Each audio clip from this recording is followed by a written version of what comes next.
Muito boa tarde a todos. Eu gostaria de cumprimentar em especial os membros da mesa, cumprimentar também o Dr. Duarte Caldeira, que também faz parte do comitê organizador, em especial.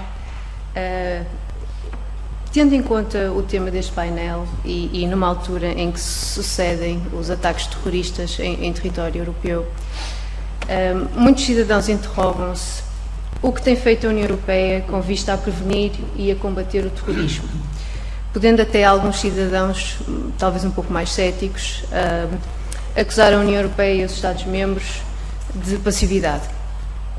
Outros poderão colocar a questão: será que têm tomado as medidas necessárias? Neste sentido, eu gostaria de focar a minha intervenção nos passos que a União Europeia e os Estados-membros têm dado desde os ataques ocorridos em França a 13 de novembro de 2015.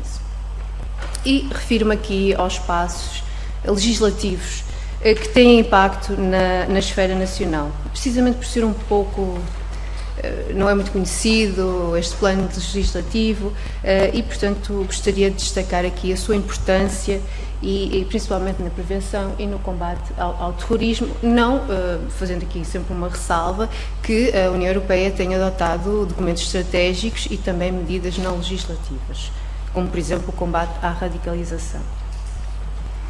Ainda que parecendo um plano um pouco abstrato, quando se fala do plano legislativo, toca diretamente na realidade que a UE enfrenta e, mais importante ainda, toca sobretudo na esfera de cada cidadão europeu, como eu irei destacar. Mas, antes de mais, gostaria de deixar aqui algumas ideias. Pensar este tema, segurança e terrorismo transnacional, neste contexto, implica, antes de mais, sublinhar que os Estados-membros são os principais responsáveis pela segurança. Contudo, nunca como atualmente ficou tão claro que a segurança interna de um Estado-membro é a segurança interna de todos os Estados-membros, conforme destacou a Comissão Europeia em 2016. Uma outra ideia que gostaria de mencionar: o terrorismo constitui uma das principais ameaças à concretização de um verdadeiro espaço de liberdade, segurança e justiça, sem fronteiras internas, um dos objetivos da União Europeia. Constitui ainda uma das mais graves violações aos valores em que assentam a União Europeia e os Estados-membros, tais como o respeito pela dignidade humana, a liberdade, a igualdade, a democracia, o Estado de Direito e o respeito pelos direitos do homem. E ainda que o seu combate seja principalmente uma competência nacional, esta ameaça apenas pode ser combatida eficazmente através de uma abordagem europeia comum. Com os atentados ocorridos em Paris, a 13 de novembro de 2015, a União Europeia e os Estados-membros reconheceram a premência da adoção de medidas legislativas de natureza distinta e que passarei a enunciar. Destacarei apenas algumas que considero mais importantes. Em primeiro lugar, gostaria de referir a adoção de uma diretiva em abril de 2016, relativa à utilização dos dados dos registros de identificação dos passageiros, a designada Diretiva PNR, a abreviatura do inglês Passenger Name Record, para efeitos de prevenção, detecção, investigação e repressão das infrações terroristas e da criminalidade grave.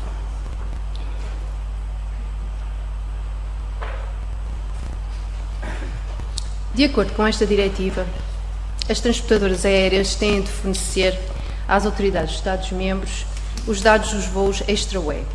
E, embora não obrigue os Estados-membros a recolher dados relativos a voos intra-UE, os Estados, de facto, todos se comprometeram também em determinados voos a aplicar medidas, até mesmo a transposição da diretiva que está prevista no documento da diretiva, que é 25 de maio de 2018. A Unidade de Informações de Passageiros, designada UIP, que deverá ser criada por cada Estado-membro, recolherá os dados das transportadoras e estes dados incluem, e eu penso que aqui é um aspecto importante, como eu referi há pouco, diz-nos também respeito, Incluem o nome, as datas de viagem, o itinerário, os dados do bilhete, os dados de contacto, também, por exemplo, o método de pagamento ou mesmo até informações sobre a bagagem. Esta medida legislativa vem possibilitar uma abordagem comum na União Europeia, à exceção da Dinamarca.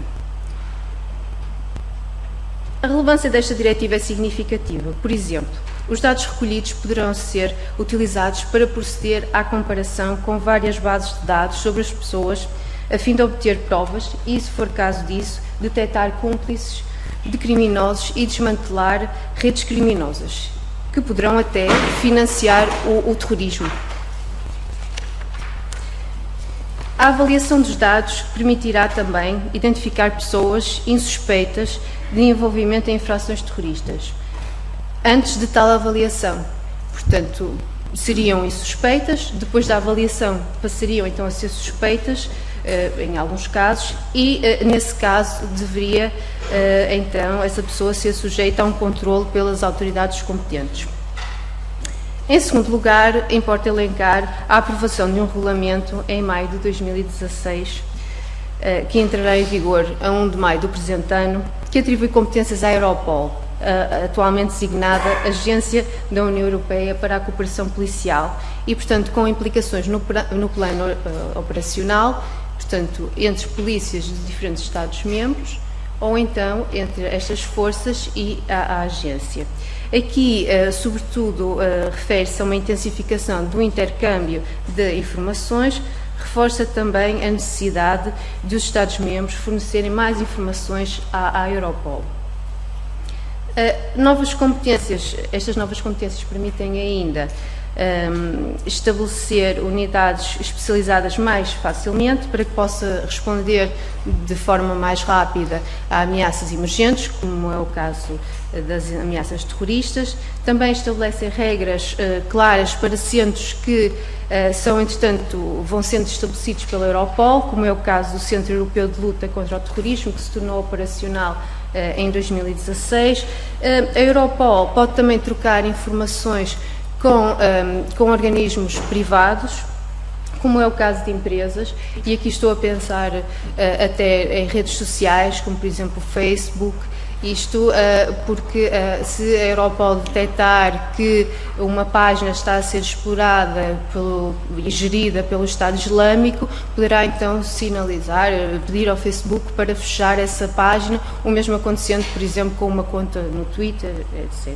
Portanto, esta competência é muito relevante no combate à propaganda terrorista e atividades extremistas na internet. Em terceiro lugar, gostaria de realçar medidas que visam fazer face ao fenómeno dos combatentes terroristas estrangeiros.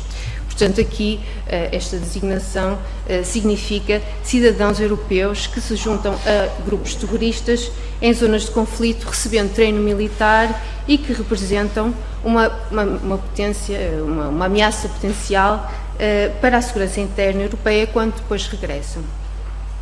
A dimensão que esta questão assume é visível, primeiro, através do número de elevado de combatentes que têm partido para conflitos em curso, sobretudo para a Síria, para o Iraque, Líbia, e também é visível através do envolvimento de certos cidadãos em ataques terroristas em território europeu, portanto, estes combatentes terroristas estrangeiros.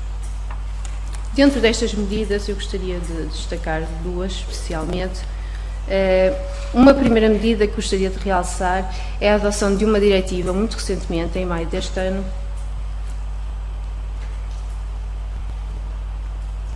que tem como objetivo auxiliar na prevenção dos ataques terroristas, ao criminalizar atos como o financiamento do terrorismo, o treino ou a viagem para fins de terrorismo, bem como a organização ou facilitação de tal viagem. Também vem reforçar os direitos das vítimas na sequência de um atentado. E os Estados-membros têm de transpor esta diretiva, que veio, na verdade, substituir uma decisão-quadro de 2002, depois atualizada por uma de 2008, portanto, têm de transpor para o direito interno até 8 de setembro de 2018. sobretudo, portanto, a decisão anterior, a decisão 4, já contemplava a possibilidade de criminalizar dar treino, mas não receber treino ou mesmo até a deslocação para fins de terrorismo, entre outras medidas que poderei depois enunciar. Uma outra medida dentro deste grupo é a entrada em vigor, a 7 de abril, de uma alteração ao Código de Fronteiras Schengen, que contempla o controle nas fronteiras da União também para cidadãos europeus, o que não acontecia anteriormente. Portanto, um dos objetivos é a prevenção de qualquer ameaça para a segurança interna e ordem pública dos Estados-membros, mas aqui através de um controle sistemático à entrada e à saída do território dos Estados-membros, por confronto com bases de dados pertinentes para documentos de viagem roubados, desviados, extraviados ou inválidos, a fim de assegurar que essas pessoas não dissimulam a sua verdadeira identidade. Algumas medidas legislativas encontram-se em negociação, tais como a revisão da diretiva relativa ao branqueamento de capitais, aqui sobretudo para incluir novos meios de financiamento do terrorismo, como as moedas virtuais, ou mesmo até a utilização de cartões de pré-pagamento que depois possibilitam o pagamento anónimo, neste caso visa restringir também essa possibilidade de forma, portanto, limitar até que valor é que pode utilizar esse cartão de forma anónima e depois a partir de que valor é que que se tem de identificar. Também gostaria aqui de mencionar, entre estas medidas legislativas que estão em negociação, a revisão da diretiva relativa ao controle da aquisição e da detenção de armas. Eu penso que esta aqui é, então, bastante importante, tendo em conta o ataque terrorista ocorrido a semana passada nos Campos Elíseos, em Paris. Isto porque a proposta alarga o leque de armas sujeitas a proibição mais estrita, ou seja, armas que se designam, que se incluem numa categoria que é a categoria A, e passo a precisar: armas automáticas convertidas em semiautomáticas e em armas de assalto militar, munidas de carregadores e de dispositivos de alta capacidade. Não será possível, portanto, a compra ou comércio destas armas, exceto por um grupo restrito de titulares de licenças. Por exemplo, aqui o que está previsto ainda e é possível essa aquisição, por exemplo, museus ou até atiradores desportivos. Aumenta também a rastreabilidade das armas através do reforço das normas de marcação das armas e troca de informação entre os Estados-membros.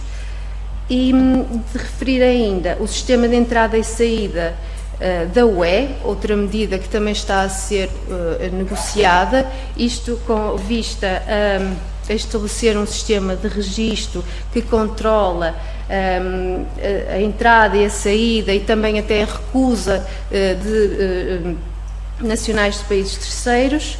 Também outra proposta, o Sistema Europeu de Informação e Autorização de Viagens, que também irá colmatar certas lacunas e cruzar dados, analisando se poderá autorizar ou não a viagem a cidadãos de países terceiros que estariam à partida isentos, e também o Sistema Europeu, a reforma do Sistema Europeu de Informação sobre os Registros Criminais. Já existe, mas neste caso seria, portanto, incluída a possibilidade de obter registros criminais de pessoas oriundas de países terceiros, para a União Europeia ter uma noção se constitui um risco à segurança interna ou não.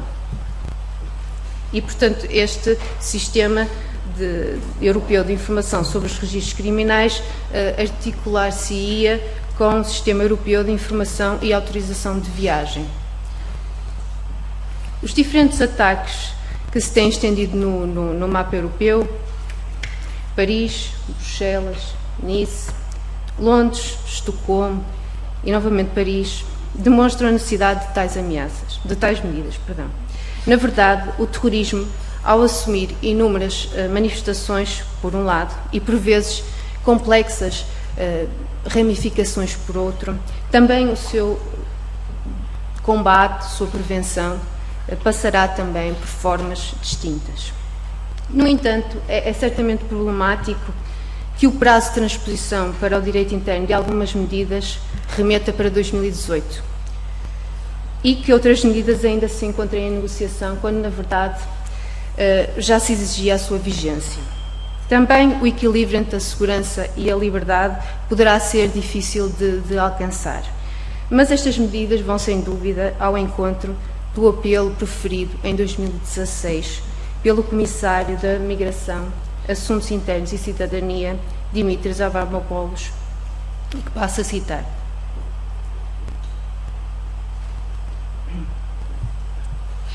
A fragmentação torna-nos mais vulneráveis, pois pode ser aproveitada por terroristas e criminosos, como os recentes ataques em vários Estados-membros vieram demonstrar. Temos de superar este desafio e transformar os nossos compromissos em medidas para alcançar uma verdadeira união da segurança da UE. Muito obrigada.